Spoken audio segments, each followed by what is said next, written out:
Hello everyone, this is my first teaching memo slash video as session 1 has ended on Sunday night at midnight and session 2 has begun. I had a busy weekend. I attended my granddaughter's 8th birthday party yesterday. It was a little chaotic. She has about 7 grandparents now due to marriages and remarriages, so she's a pretty lucky girl.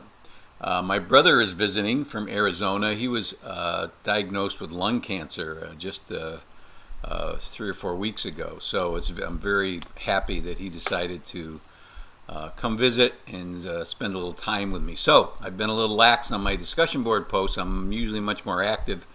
That will change this week. And by the way, has anyone noticed that the Red Sox swept the Yankees this past weekend? And the Patriots are undefeated without Tom Brady? Probably not. Okay.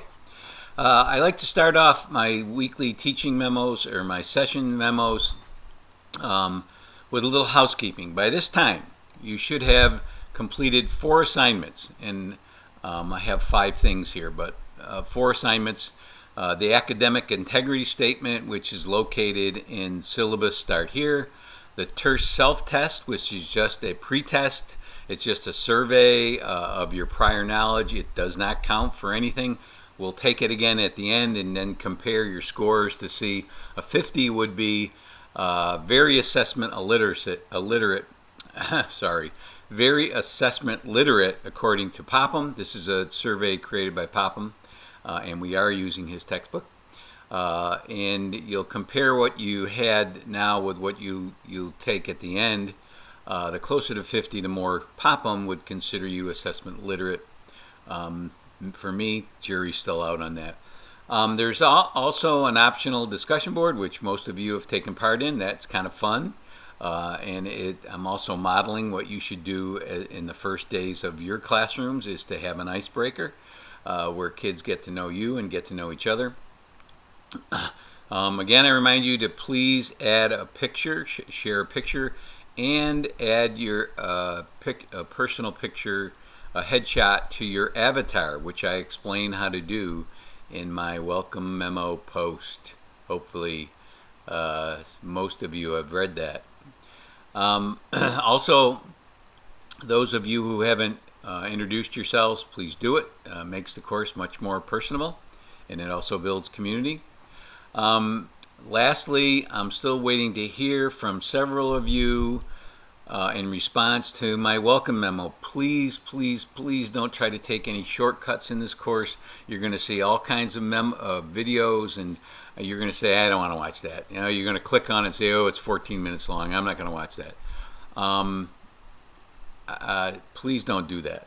Because you're going to struggle in the course. You're going to get anxious, angry, mixed up. You're not going to know what I expect. So please start by reading. If you haven't done so, start by watching that teaching memo or welcome memo video that's in the announcement page. Okay. I also want to mention help is on the way. I believe I mentioned it before. You can go into that help is on the way and ask questions. Right now, the first week, I've been bombarded by emails by people. One of the reasons I put that discussion board there is that maybe you can help each other with answers to these questions, because many of you haven't asked any questions and you've done what you're supposed to do. And that tells me that you're watching all my videos, especially in syllabus start here. Click on me first. There's 5 videos there that pretty much go through what I expect in the course, and they also outline what I expect in the discussion boards. All right. It appears there was a lot of confusion about the first discussion board as I received many emails. This is the first semester that I've had you upload your initial post to be checked by SafeAssign, and that's the only reason you upload it. So you type it out as a Word document, you save it onto your computer, and then you upload it. You go into the first week's assignments and you will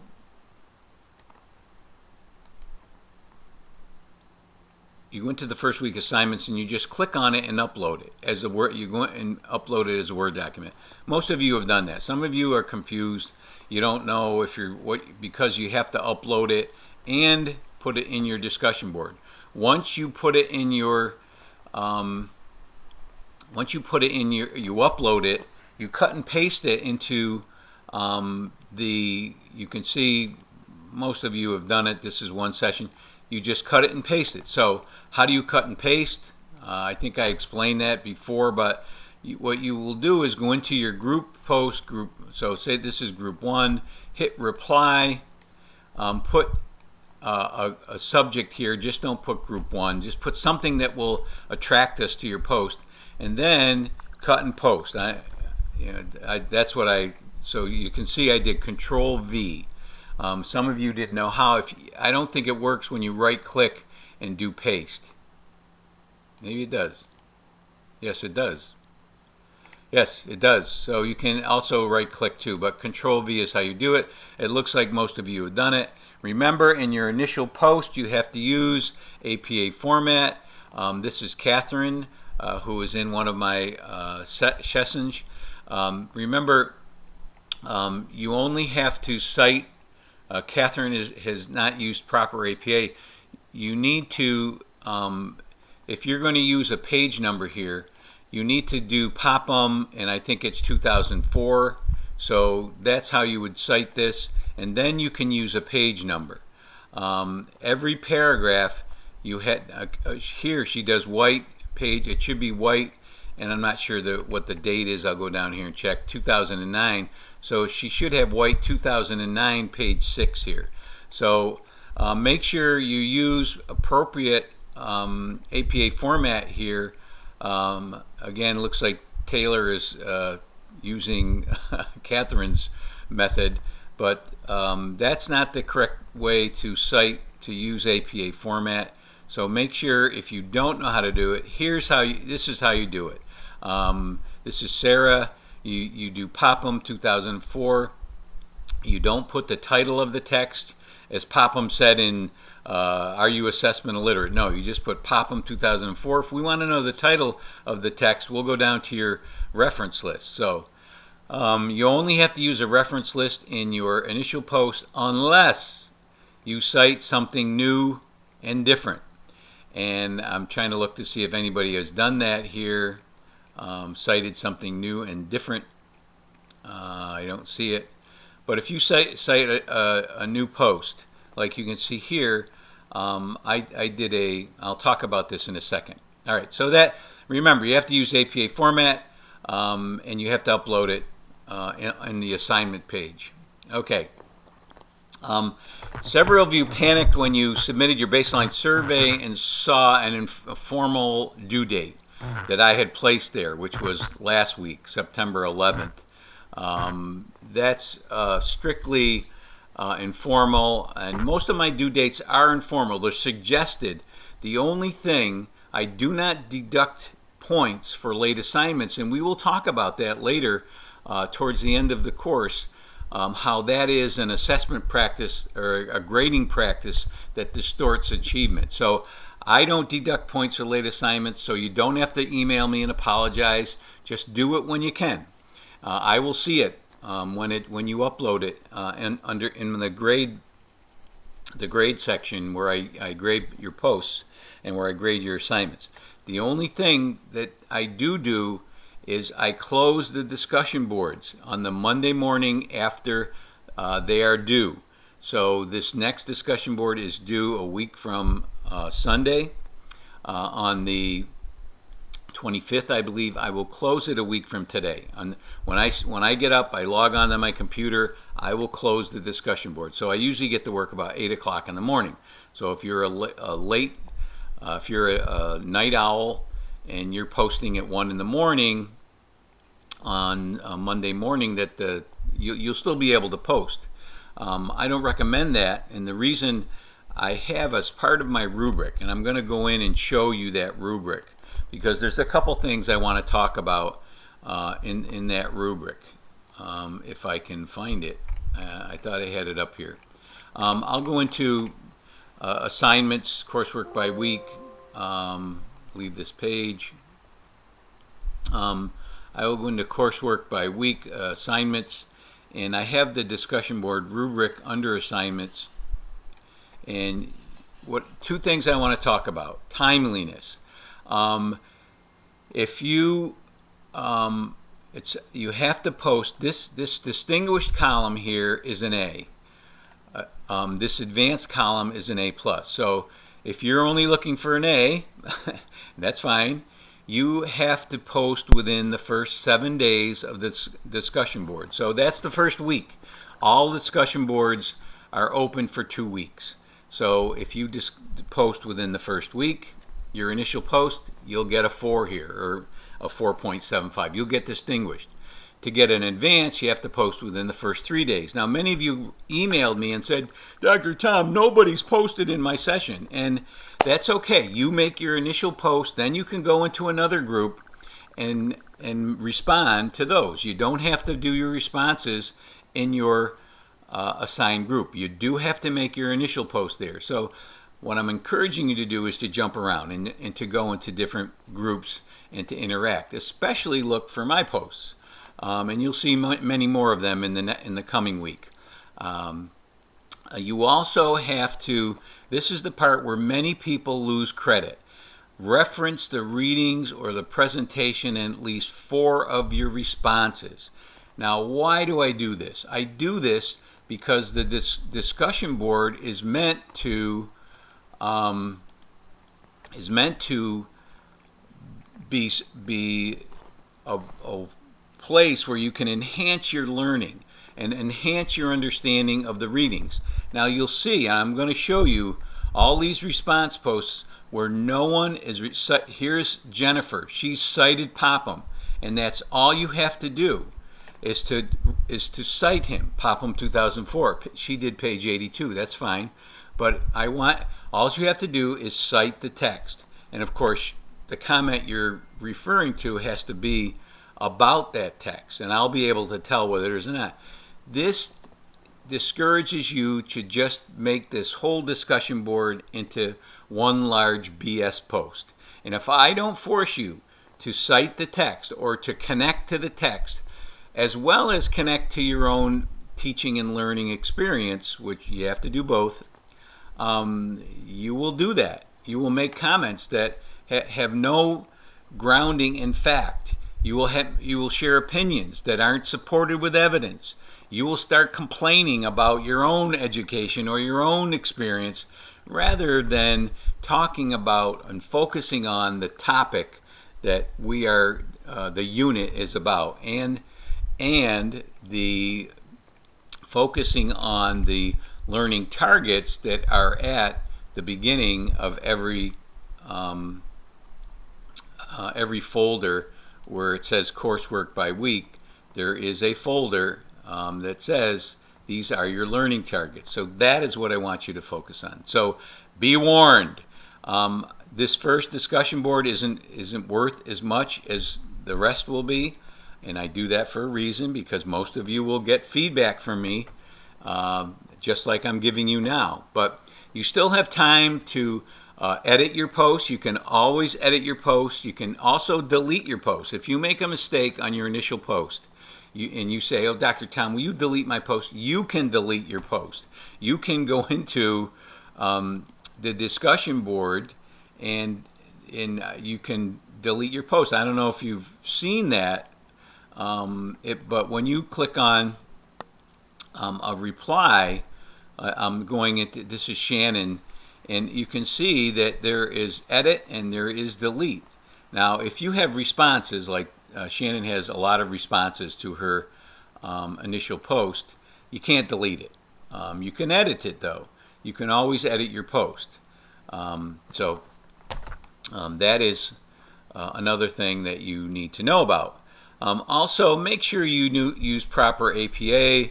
I've tried to share proper APA with you if you go into coursework by week and go into course materials. you'll see that I have added, okay, here's an introduction to, here is the appropriate APA reference. If you go into handouts, you'll see the appropriate APA references. There is, let me scroll down, these are things that I've removed. And you'll notice that you don't use capital letters in titles of text. You use titles of articles. You use italics for article magazines. If it's a textbook, you do use italics, but you still don't capitalize the title. So I've given you the references. Please copy and paste those.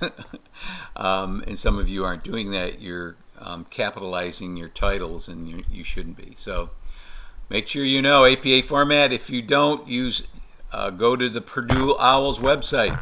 That tells you everything you need to know. Lastly, when you share a reference that contains a website, and I encourage you to do that, and that is part of the rubric, you either reference one of our readings or go out and find something, a relevant quote-unquote website that will enhance our discussion. And you can do that, and I will show you how to do that. Let me go and see if I have a reference here with a website. Yes, right here. So the way you do it, and I will show it how you do it here. I have already done it here. You can see how this website is highlighted. The way you do it is you cut and paste from the URL, the website, you highlight it, and now you go in and click this link.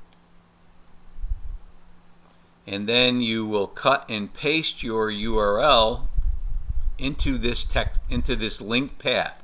So you'll go up here, Control V, then you will go down to this drop box and open in a new window. Click Update, and there you go, you have it. It is now an active link that we don't have to cut and paste into our browser now.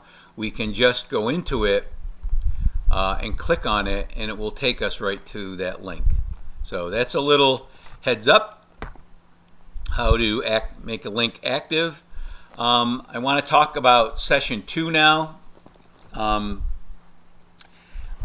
going to continue with the assessment literacy discussion board. If you haven't made your initial post yet, get cracking. You'll have your first quiz this week. I've tried to model the type of questions you will be creating for your select response test later in the course. I have not added any higher order reasoning questions, so I haven't done that. These are all knowledge questions because really that's all I want to assess is your knowledge of the 2 readings we have this week. I avoided true-false questions because naturally you don't get 2 chances when you take a true-false test. So that's obvious. But there is a quiz discussion board that you can use, and I will go there. I will show you where it is. All discussions. Scroll down, and you will see there's my help is on the way. Discussion board. There is my quiz discussion board, and there is a thread for each quiz. You'll see quiz chapter 1, Cohen and Spencer and Waterman. You click on that, and after you take the quiz, you can ask questions about it. You can say, I got the modification wrong about this. I'm really wondering why this was not an accommodation rather than a modification. And then you can help each other. Don't give the answer, just help each other. Well, if you go to Cohen and Spencer chapter 1, you'll see a whole list of accommodations, and that is one of the ones listed on there. So that's how you can help each other. If I go in and I see you're giving each other, oh, the answer to that is it's an accommodation, or the answer to that one is it's neither, I will delete your post and I will yell at you. So many of you will take the quiz immediately afterwards. That's your choice. but it's not using the process the way I've designed it for you to get an A+. Again, you don't have to get an A+. That's your choice. You also have a three video quizzes this week.